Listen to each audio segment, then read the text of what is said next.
Olá, gente, aqui é da Missão do Farol, Pastor Júlio, estamos aqui mais uma vez, como eu falei na aula de ontem, né? Começamos a regravar com 30 minutos cada aula mais ou menos sobre a série que já demos nos Estados Unidos e aqui também no Rio. Durante os últimos 2 anos e meio, eu estou fazendo um compacto dos assuntos principais, dos textos principais, envolvendo tudo que, pelo menos do meu ponto de vista, em que a Bíblia fala sobre o fim dos tempos e a segunda vinda, e tudo isso. E o nome da série é Como se preparar para o fim dos tempos e para a segunda vinda. Ah, mas eu tenho que me preparar, eu já tenho Jesus. Tem que se preparar, porque antes de começar o novo céu e nova terra, nós vamos ter um período que é o período mais importante da economia de Deus, desde Adão, né? Que é o reino milenar. E nós estamos completando quase 6.000 anos de história, né? O homem, Deus criou como é que se diz? A terra em 6 dias e no 7º foi o Shabá, o descanso. E o reino milenar é comparado ao 7º dia. Eu vou falar tudo isso mais adiante. O mais importante agora, como eu disse na primeira aula, essa é a segunda. E se alguém está ouvindo pelo YouTube essa aula agora, você para agora, não ouve, volta lá, porque eu estou dando continuidade, senão você não vai entender algumas coisas. Então, parte 2 agora, eu já declaro que o teu coração será alcançado pela inspiração de Deus, pelo sopro do Espírito Santo, para que você cresça e amadureça na vida de Deus. Porque sem esse crescimento, quando, né, vez na aula de ontem, lembre que o Senhor Jesus vem numa nuvem, né, com uma coroa pronto para reinar, mas ele vem com uma foice. Para aqueles que cresceram e amadureceram, vão reinar com ele. Então eu digo para você, você tem que se esforçar, você tem que amadurecer para que você possa reinar no milênio. 1000 anos aqui na terra, sobre as nações, recebendo a autoridade de Deus para reinar com, como diz o Apocalipse, eu vou usar esses textos todos, com cetro de autoridade sobre nações. E Jesus contou parábola que nós vamos herdar cidades para administrar. Pastor, que história é essa? É a história? Não, é verdade. Fatos bíblicos. Eu vou chegar mais adiante e vamos falar sobre isso. Muito bem, vamos continuar então. Ontem eu terminei lendo 1 Coríntios, capítulo 10, versículo de 1 a 6. E eu dei uma leitura corrida, não expliquei os detalhes. Mas lembre-se que isso era consequência da primeira parte, né? Quando Paulo fala sobre uma corrida, a gente tem que esmurrar o corpo e não reduzindo a escravidão, para que não sejamos desqualificados. Aí então, vamos ler o texto que eu li ontem, mas eu quero detalhar cada frase. 1 Coríntios, então, né? Vamos lá. 1 Coríntios, capítulo 10, versículo de 1 a 6, que é exatamente a continuação de 1 Coríntios 9, versículo 27. Paulo diz assim: Ora, irmãos, não quero que ignoreis que os nossos pais estiveram todos sob a nuvem. O que Paulo está falando? Vamos pegar o contexto aqui. Os nossos pais, ele está se referindo ao povo de Israel, não é isso? Que eram os pais. E diz que quando eles saíram do Egito, né? Eles foram, diz aqui, todos eles estiveram sob a nuvem. Que nuvem é essa que Paulo está falando? Paulo tinha que falar resumidamente. Então, se você quiser saber sobre isso, você vai ler Êxodo capítulo 13, versículo 21 e 22, quando diz que Deus dirigia o povo, a presença de Deus durante o dia ia numa forma de nuvem na frente e durante a noite em forma de fogo. Ou seja, eles eram Israel, preste atenção ao argumento, Israel saiu dirigido por Deus, não foi por qualquer anjo não, eles estiveram sobre a nuvem. Isso é importante. Êxodo 13, 21, 22 você vai ler, mas ele faz um resumo e continua dizendo, e todos passaram pela onde? Pelo mar. O Mar Vermelho, tá lembrado? Logo que eles saíram do Egito, Deus fez um milagre, conduziu eles para um obstáculo. Eles chegaram diante do mar e disse, como é que nós vamos atravessar?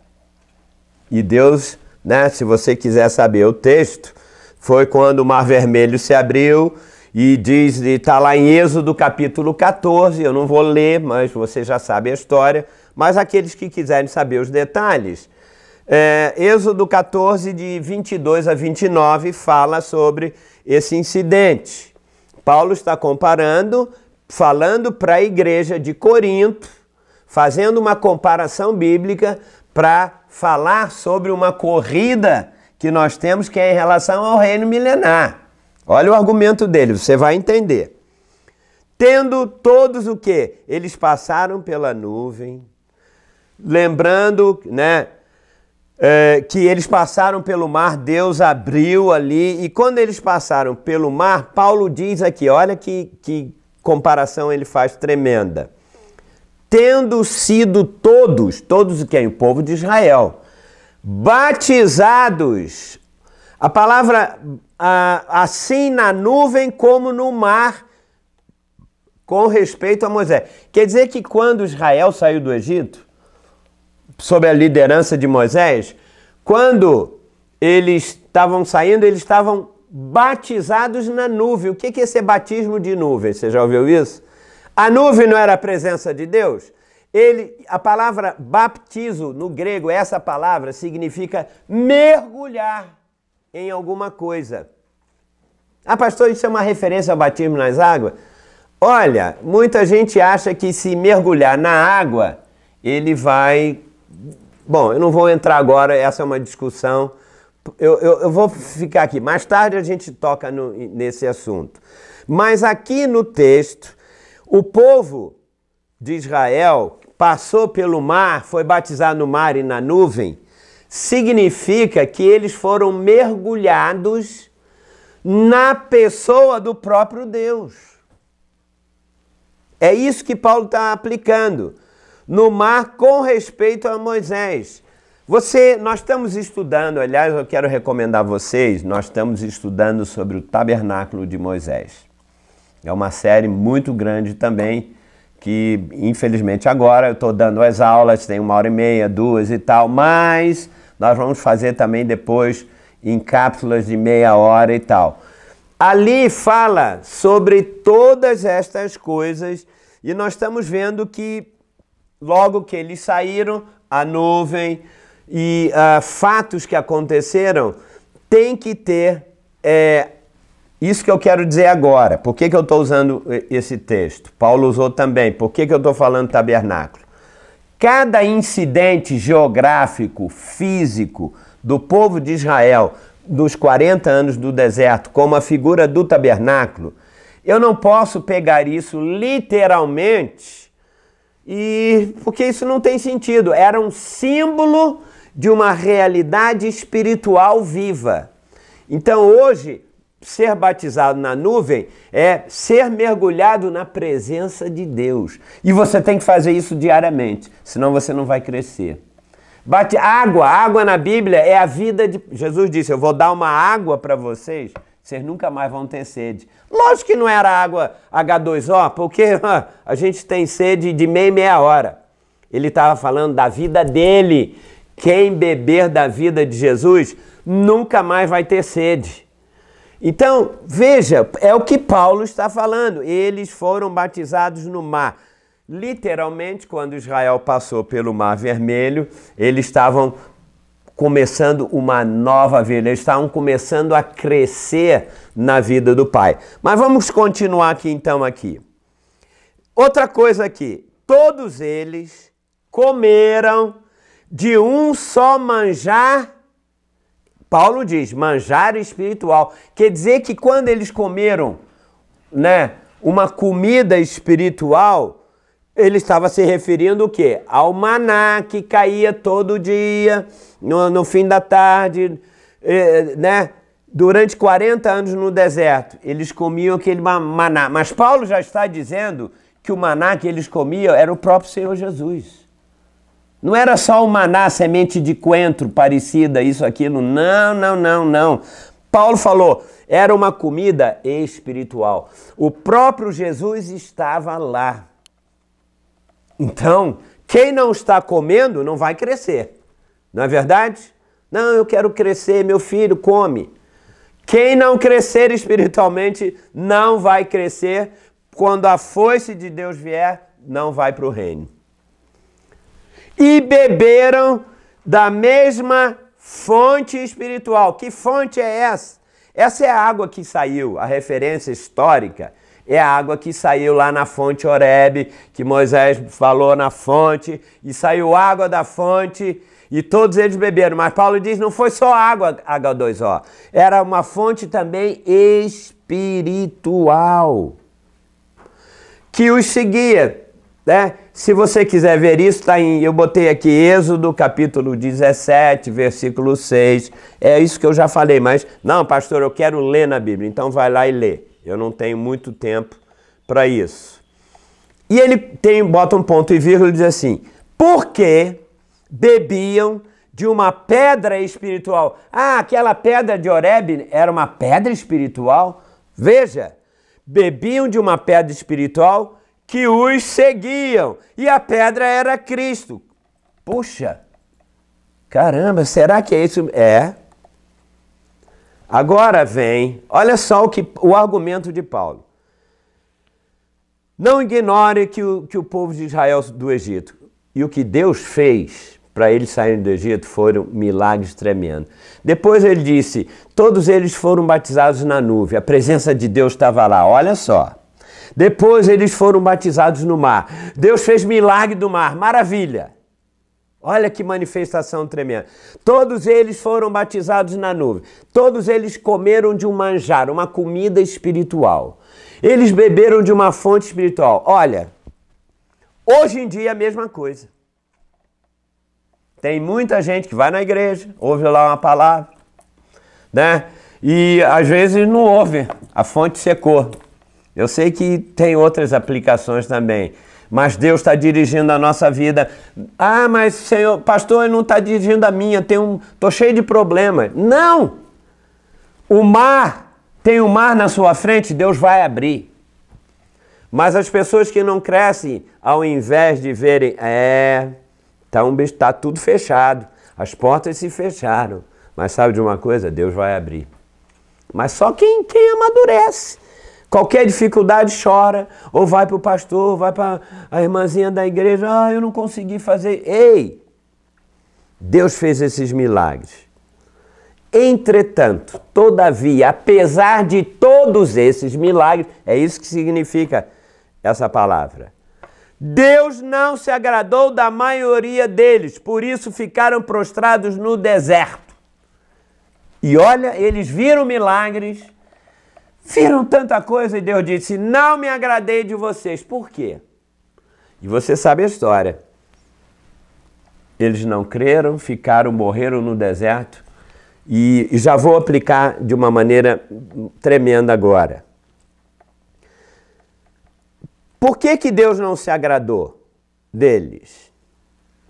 Primeiro Paulo diz assim, ora, estas coisas, estou voltando ao texto, se tornaram exemplos para quem? Para nós. Você também não foi batizado na vida de Deus, você não mergulhou, não recebeu Jesus como Senhor, Deus não está abrindo portas na sua vida, você não tem comido da palavra isso e tal. Paulo está dizendo, estas coisas são exemplos para nós. Exemplos de quê? Ele diz aqui, a fim de que não cobicemos as coisas mais como eles Cobiçaram. Paulo está fazendo uma outra referência aqui, de Números capítulo 11, versículo 4. Ou seja, eu já falei na aula da série que eu falei para vocês, no início da série sobre o tabernáculo. Quem cobiçou coisas mais? Lembra quando Israel saiu do Egito? Veio um populacho no meio deles, com saudade das comidas do Egito, né? Eles estavam tal, e Paulo disse, olha, a razão de muitos estarem sendo influenciados, apesar de estarem ouvindo a palavra, apesar de beberem da fonte espiritual, muitos cristãos estão se misturando, estão fazendo conchavos em todas as áreas. Eu não quero falar tudo agora, mas preste atenção. Fazer alianças com o povo populacho desse mundo. Você é povo de Israel. Você, menino, você, menina, não pode casar com uma pessoa, ô pastor radical, lógico, que não seja do reino de Deus. O cristão não pode ter julgo desigual com o incrédulo. Porque senão, sabe o que vai acontecer? Você vai começar a reclamar, não vai mais... Enfim, o populacho ficou com saudade dos pepinos, dos alhos do Egito, e Deus não se agradou do povo de Israel que viu os milagres, porque toda a influência do sistema do mundo, em várias áreas, e o Espírito Santo vai te dizer, em várias áreas, sabe o que vai acontecer? Você tem que se unir com o povo de Deus, você tem que comer o maná celestial, e não o melão, o alho silvestre, ou o pepino, seja o que for, que são exemplos das coisas que tinham no Egito. Você tem que fazer como Israel. Mais importante aqui, por que Paulo está usando isso? Porque na mente de Paulo, quando Israel, presta atenção, a história do povo de Israel, ela tem 3 etapas. Primeiro, tempo de escravidão no Egito. Deus libertou.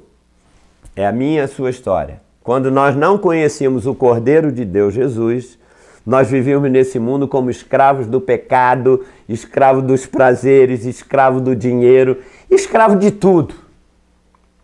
Deus nos libertou como libertou Israel e eles passaram 40 anos no deserto. 40 é número de provação, prova. Eles estavam sendo provados.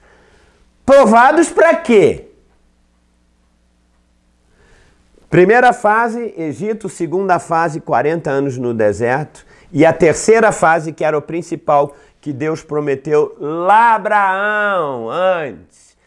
Eu vou tirar vocês desse lugar e vou levar uma terra, a tal da terra prometida que está passando a série aí, né? A terra prometida que mana leite e mel, esse era o foco de Deus.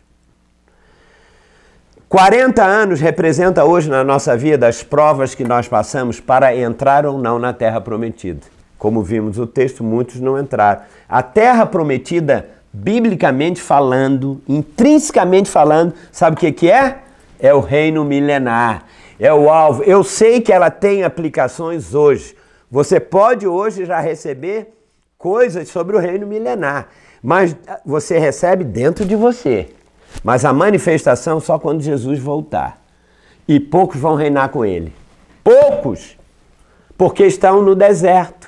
Como Paulo disse, entretanto, Deus não se agradou da maioria deles, porque se misturaram. Na próxima aula eu ainda vou falar um pouco mais a respeito disso, mas usando uma parábola de Jesus. Jesus contou uma parábola com o mesmo pensamento desse aqui, de Paulo. Ou seja, quando Israel saiu do Egito, eles estavam numa corrida, numa maratona. Eles saíram de lá nessa corrida e o alvo era chegar na terra prometida. Só que a maioria morreu no deserto. Poucos entraram, aquela terra maravilhosa. A era da igreja, ela é maravilhosa porque temos a salvação, vemos o livramento do Senhor abrindo o mar, dando uma palavra quando você está com fome, isso é maravilhoso. Mas temos luta, deserto é lugar de luta. calor, tem cobra, tem escorpião. A era da igreja é assim. Mas quando acabar essa era na vinda de Jesus, ele vai julgar as nossas obras. E eu vou falar do tribunal de Cristo. Aliás, na aula de ontem nós falamos sobre o galardão, né? Quem não crescer não vai receber galardão. E o galardão é um só: herdar o reino. Paulo disse, olha, eu também. Eu tenho que crescer e amadurecer, caso contrário, eu vou ser desqualificado. Olha, isso é tremendo. Continuando. Muito bem. Ser desqualificado, perder o prêmio, é perder o reino milenar. Pelo contexto. E eu vou mostrar agora, eu não sei, ainda temos bastante tempo, né? Ótimo. Eu vou falar sobre... na vida de Paulo, ele usou isso. Você sabe que o foco de Paulo era o reino milenar. Por isso que ele pregava nas igrejas. E o ministério dele não era um ministério evangelístico, em primeiro lugar, mas era um ministério de apóstolo, ele ia de igreja em igreja para edificar, trazer crescimento e maturidade para o povo que já tinha Jesus. Porque ele disse, olha, se você não crescer, você vai perder. E ele usou o exemplo dele mesmo. Eu vou falar agora, num resumo, sobre as 3 fases, os 3 estágios da vida e do ministério de Paulo. E você vai entender melhor. O primeiro eu já falei, foi na aula passada, eu já até usei antecipadamente, 1 Coríntios, capítulo 9, não foi isso? Versículo 24 a 27, quando ele fez aquela comparação do atleta que se domina, ele tem um alvo, conseguir um prêmio, né? Uma coroa, e coroa é símbolo de era conseguir um reino. Não é como muito crente diz, eu vou estar lá no céu ou em algum lugar com uma coroa. Não, coroa é símbolo de reino, é reinar. Então Paulo, logo quando ele escreveu em Coríntios, foi logo as primeiras cartas, foi no início do ministério dele, ele disse que também estava nessa corrida, mas que ele não tinha certeza que ele seria qualificado para ganhar a coroa. Lembra? Vê a aula passada, você vai entender melhor. 1 Coríntios 9, 24 a 27, ele chega a dizer, olha, eu tenho que me dominar, porque a carne não é fácil. E hoje nós temos que nos dominar, porque os apelos do mundo, do sistema do mundo, dos prazeres, do pecado, tudo, a gente tem que ter um domínio próprio, porque senão a gente não cresce. Ele disse, eu domino e chego a esmurrar o meu corpo, porque eu posso ter pregado a outros sobre o reino e eu ser desqualificado para o reino.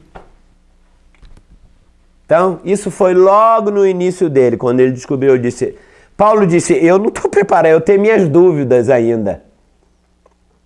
Mas, continuando, eu vou mostrar para vocês, numa época agora um pouco, quase no final, não no final do ministério de Paulo, e se você quiser seguir comigo, está em Filipenses, capítulo 13, Filipenses capítulo 3, nem tem capítulo 13, Filipenses vai até 4 e pouco, sei lá. Filipenses 3, do versículo 12 a 14, ele estava no meio do ministério dele, quase no final, não no final. Olha as palavras dele com relação ao reino, e ele usa a mesma figura da corrida dele, ele estava na mesma corrida. Veja se não são palavras semelhantes. Ele diz assim, não que eu o tenha já recebido ou obtido a perfeição. A palavra que no grego, perfeição, melhor é maturidade, porque ninguém chega a ser perfeito, né?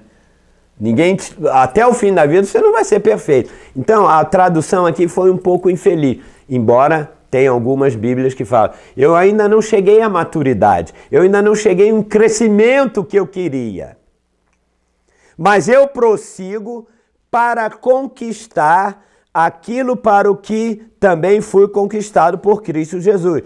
Paulo estava numa corrida. Ele estava se exercitando, ele disse, eu tenho que ganhar o meu alvo, é o reino. Conquistar significa que ele tinha que esmurrar o corpo, ele tinha que fazer força, ele tinha que se dominar para não se envolver com a mentira, com os prazeres do pecado. Enfim, você sabe do que eu estou falando. Ele disse, irmãos, quanto a mim, eu não julgo havê-lo alcançado. Eu ainda não cheguei à maturidade, à perfeição em Cristo. Eu ainda tenho reações muito horríveis. Eu não alcancei. Tem nada a ver com a salvação. Salvação eu não conquisto. Não, pelo contrário, eu fui conquistado por Cristo Jesus, fui salvo. Mas agora eu tenho que desenvolver a minha salvação. Como? Porque eu tenho um reino, eu quero reinar. Existe uma... Deixa eu fazer um parênteses aqui. Depois do reino milenar, acabou o reino por 1000 anos, aí vai começar um novo céu e nova terra. Todo mundo que não recebeu o galardão durante esse período, que eu vou explicar tudo isso depois, ele cresceu e amadureceu. Aí nós vamos ter um novo céu na nova terra maravilhosa. Ah, para com isso. Maravilha. Não que eu já tenha alcançado, conquistado, tal, alcançado o quê? A maturidade em Cristo Jesus. Mas uma coisa eu faço. Olha só agora, interessante. Vou acabar, eu só tenho 4 minutos. Paulo diz assim, uma coisa eu faço. O que é, Paulo? Esquecendo-me das coisas que para trás ficam. Isso é uma coisa muito importante. Tem muito cristão que está parado hoje. Estão olhando para o passado. O passado já não existe mais. Você foi vitorioso no passado? Amém. Não conta mais nada hoje. Você tem que esquecer as boas coisas ruins e as coisas boas. Nossa, isso tinha... Paulo disse, eu esqueço tudo que eu conquistei. Eu esqueço as minhas lutas. Mas ele diz, eu esqueço e avanço para as que estão diante de mim. Por quê, Paulo? Você está indo para onde? Ele diz, eu prossigo, olha a frase, para o alvo. E todo mundo sabe que quando Paulo falava alvo, não é conquistar bênção, não. O alvo do cristão hoje não é conquistar bênção material, nem, desculpe, porcaria nenhuma. O seu alvo é ter uma vida transformada, expressando a vida de Deus, senão você não vai... O alvo é o reino milenar. Ele disse, eu esqueço, eu faço tudo, eu quero esse reino. O meu alvo, vírgula, para o prêmio. Salvação não é prêmio. Prêmio é o reino milenar. Salvação é conquista, que Jesus fez. Eu avanço, eu tenho meu alvo, é o reino milenar, é o meu prêmio. Prêmio de quê? Da soberana vocação. Você sabe qual é a nossa vocação hoje, o nosso ministério? Fomos salvos por Jesus. Maravilha. Quem cresce e amadurece se torna um ministro de Deus. Tem um ministério. Isso é maravilhoso. Mas soberano chamado, vocação é chamado. Deus nos chamou não para conquistar coisas aqui nesse mundo. Pelo contrário, para não abrirmos mão, buscarmos a Ele. Mas parece que a mensagem da igreja está meio deturpada, não parece? Não, é verdade.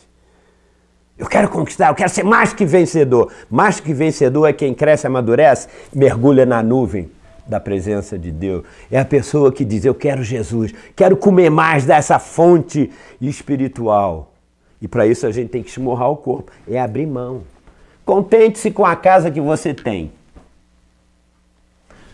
Busque mais a Deus, que Ele vai ficar tão feliz, Ele vai te dar uma 10 vezes melhor. Mas não corra atrás disso. O teu alvo é o reino. Soberana vocação. Sabe qual é a soberana vocação? Reino milenar.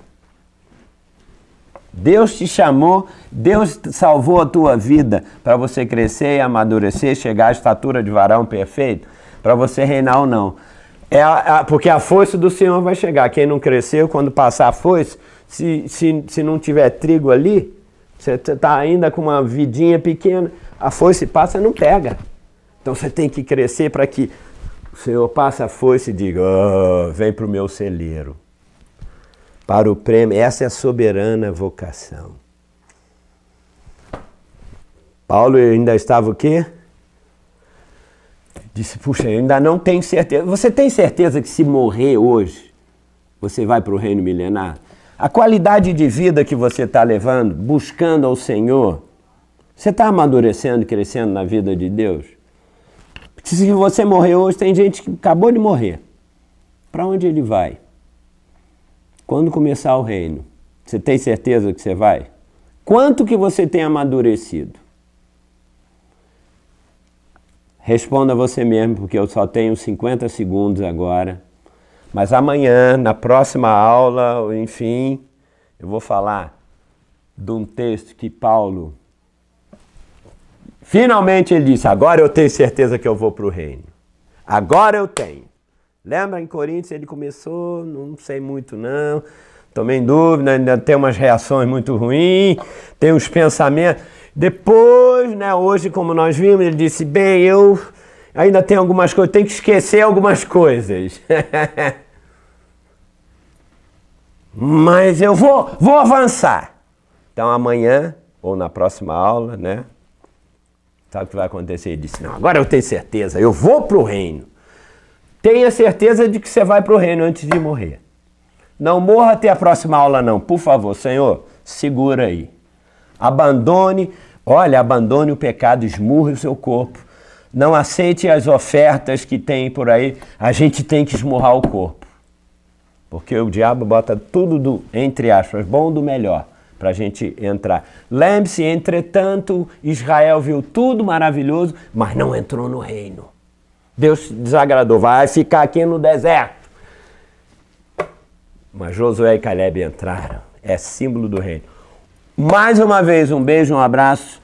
E na próxima oportunidade, aula número 3, dentro desse mesmo assunto. E depois vamos ter umas 200 aulas de meia hora. Beijo, abraço. Até a próxima.